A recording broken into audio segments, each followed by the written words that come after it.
आप देख रहे हैं न्यूज़ 18 का डिजिटल प्लेटफॉर्म और मैं हूं आपके साथ श्रुति श्रीवास्तव। अब बातचीत शुरू हो चुकी है युद्ध रोकने के लिए और 5 दिनों के लिए अब ईरान के ऊर्जा ठिकानों पर यानी कि पावर प्लांट पर कोई भी हमला नहीं किया जाएगा। ये बड़ा फैसला और बड़ी बात खुद राष्ट्रपति डोनाल्ड ट्रंप ने की है। उन्होंने कहा 2 दिन से बातचीत चल रही है ईरान और अमेरिका के बीच में, जो कि अच्छी बातचीत चल रही है, और उन्होंने कहा अब्बास अराक्ची से बातचीत करने के बाद ये फैसला लिया गया है कि अब ईरान के पावर प्लांट पर 5 दिनों के लिए फिलहाल कोई भी हमले नहीं किए जाएंगे। अब सवाल ये कि 3 हफ्तों से ये युद्ध जारी है। इसके बीच में जहां इजराइल अपनी प्लानिंग कर रहा है, अमेरिका खुद ही कह रहा है कि अटैक रुकेंगे नहीं, तो ये बड़ा फैसला क्यों लिया गया? पावर प्लांट पर अगर अटैक किया जाता, जिस तरह इजराइल ने ईरान के गैस फील्ड पर अटैक किया था, फिर ईरान ने रिटेलिएट करके कतर के गैस फील्ड पर अटैक किया, तो क्या पावर प्लांट पर अटैक के बाद ईरान चुप तो बैठने वाला नहीं था? क्या इस डर की वजह से फैसला लिया गया?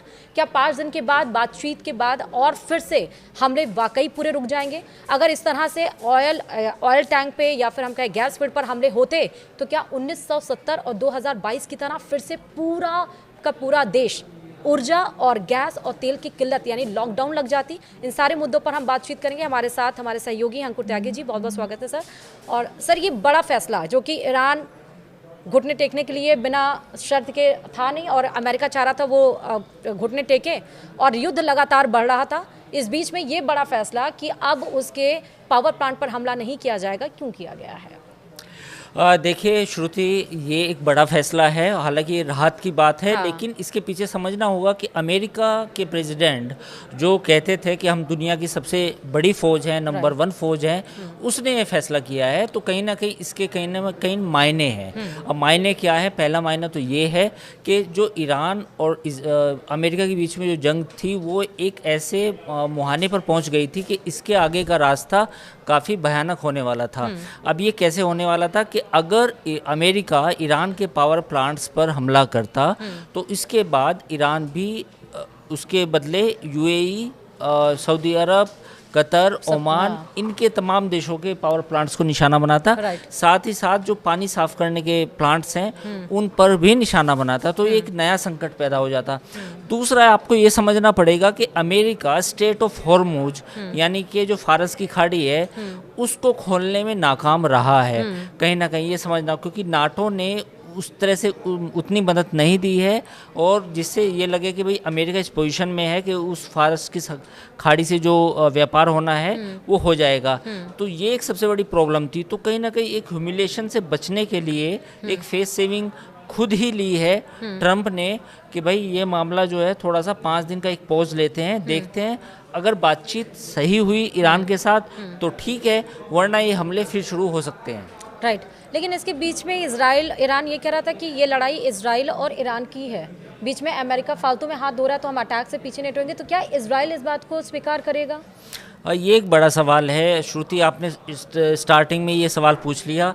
अब देखना होगा कि क्या इजराइल अमेरिका को फिर से मतलब पुश करेगा कि आप लड़ाई लड़ें। लेकिन अभी ये जो जितनी भी बातचीत हुई है, इससे कहीं ना कहीं लग रहा है कि शायद लड़ाई रुक जाएगी। ऐसा लग रहा है। उसकी वजह क्या है? क्योंकि अगर कच्चे तेल की अगर हम बात करें, ये $150 हुआ, और ये लड़ाई केवल 2 से 3 हफ्ते और चली, तो पूरी दुनिया में एक ऐसा भयानक संकट पैदा होगा जिसके उभरने में कम से कम 5 से 7 साल लग जाएंगे पूरी दुनिया को। और उसका असर अमेरिका पर भी पड़ेगा, यूरोप पर भी पड़ेगा, और भारत पर भी पड़ेगा। तो मुझे ऐसा लगता है कि शायद ये एक डोनाल्ड ट्रंप जैसा उनका तरीका है बात करने का, ट्रूथ सोशल के जरिए, वो उन्होंने एक सही निर्णय तो लिया है कि 5 दिन तक चलिए, एक मौका खुद को एक मौका देना चाहिए और ईरान को भी मौका देना चाहिए। ये बात अलग है कि ईरान की मीडिया में इस खबर को दूसरे तरीके से देखा जा रहा है, और वो जाहिर है वो अपने आप को दिखाएंगे कि भाई हमारी जीत हुई है। तो ईरान की मीडिया इस तरह से पेश करेगी। इस पे मेरा एक और सवाल है सर कि आईए अभी ये कहा है कि 1970 की तरह से, जिस तरह से वहाँ पर ऑयल शॉक आया था, अगर ये युद्ध नहीं रुकता तो उससे भी बदतर हालात हो सकते थे। ऐसा क्यों कहा? बिल्कुल, ये बात सच है। अगर ये लड़ाई 2 हफ्ते या 3 हफ्ते चलती तो ये पूरी दुनिया में असर होने वाला था। श्रुति, ये ऐसा नहीं है कि केवल कुछ कंट्रीज़ तक सीमित रहता। कई ऐसे छोटे छोटे देश हैं, कई ऐसे मुल्क हैं जिनके पास ऑयल रिजर्व नहीं है। Right. अब जैसे भारत जैसे मुल्क के पास भी ये कहा जाता है कि 25 से 60 दिनों का तेल का रिजर्व है। चीन के पास करीब 100 से ज़्यादा दिनों का रिजर्व है। लेकिन बांग्लादेश, 2-4 और ऐसे कंट्रीज थे जिनके पास तेल बचा ही नहीं थे। तो ऐसी स्थिति में जब अगर तेल ही नहीं होगा तो ऊर्जा का भयानक संकट पैदा हो जाएगा। तो ये बात तो दुरुस्त थी बिल्कुल अपनी जगह कि अगर लड़ाई ये 2 से 3 हफ्ते भी और चल जाती तो जो कच्चे तेल के दाम है वो $150 से ऊपर आ जाते। और कई ऐसे देश होते, आप खबरें हेडलाइन चलाती कि उनके पास तेल ही नहीं बचा। तो अब ये जो लड़ाई शुरू हुई थी उसका जो एंगल डेविएट हुआ, पहले तो गैस फील्ड, अब फिर पावर प्लांट। तो अगर ये युद्ध, अगर आज ये 5 दिनों के लिए सीज फायर एक तरह से हम कह सकते हैं लेमैन लैंग्वेज में, नहीं होता तो फिर ये और भी डेविएशन हो सकते थे इस वॉर के। देखिए, पावर प्लांट्स एक ऐसी चीज़ है जब उस पर हमला होता है तो वो पूरी मतलब बिजली ठप हो जाती है ना। तो आप आज के टाइम में आप कल्पना कीजिए कि अगर बिजली ही नहीं होगी किसी भी देश के पास तो दिक्कत होगी।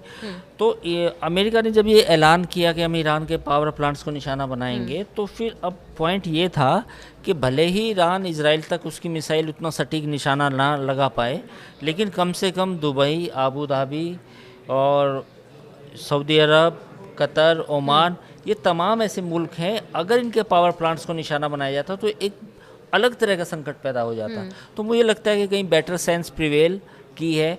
अमेरिका को लगा है कि भाई अगर हम पावर प्लांट्स को निशाना बनाएंगे तो बड़ा संकट पैदा हो जाएगा।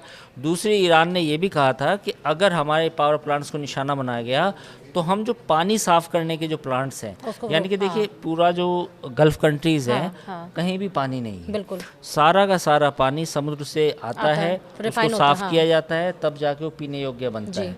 तो अगर ये संकट, अगर ऐसा होता तो भयानक संकट पैदा होने वाला था गल्फ कंट्रीज में।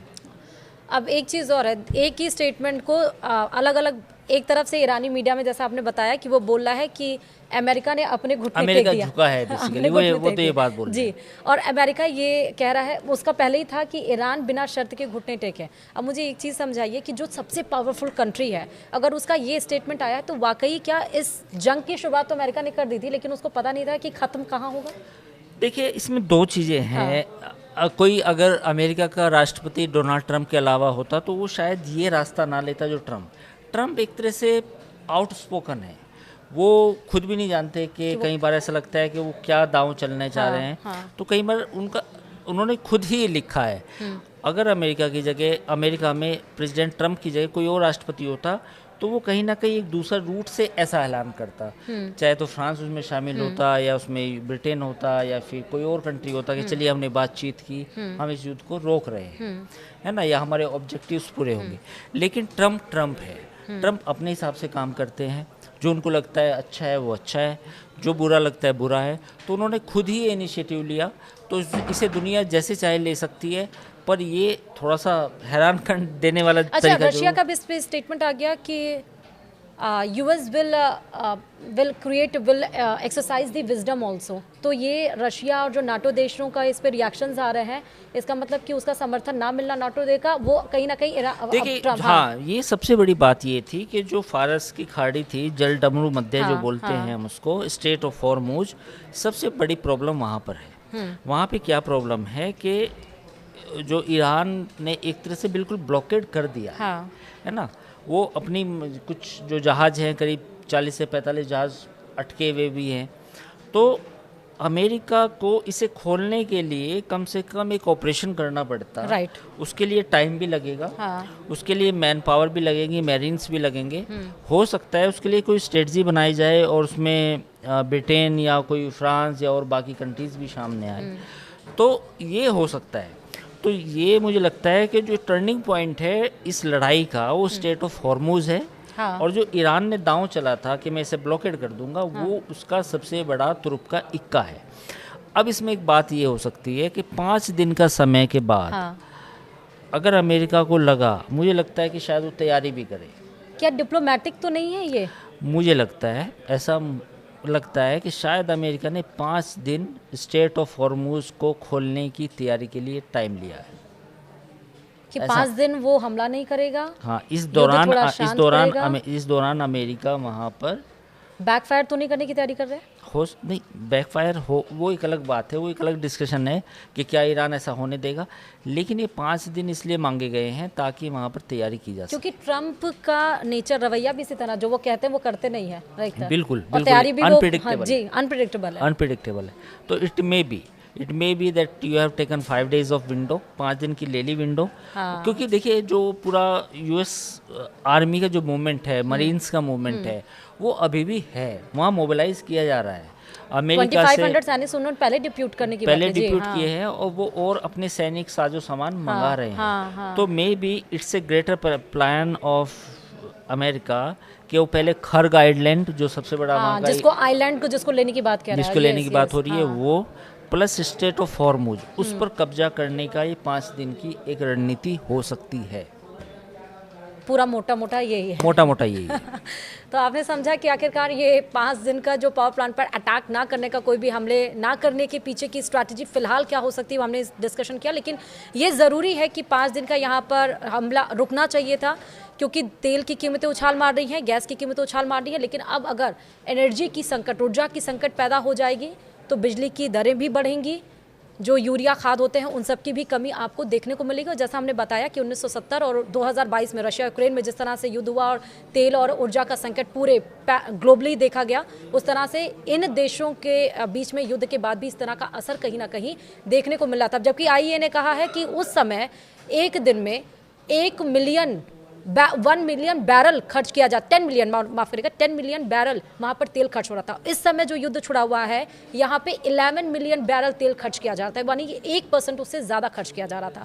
तो आप सोचिए 3 हफ्ते के बाद अगर युद्ध और आगे बढ़ता फिर क्या हो सकता था। बहुत बहुत शुक्रिया सर हमारे साथ जुड़ने के लिए इस डिस्कशन में। फिलहाल हमारे साथ बने रहिए, देखते रहिए न्यूज़ 18 राजस्थान। नमस्कार।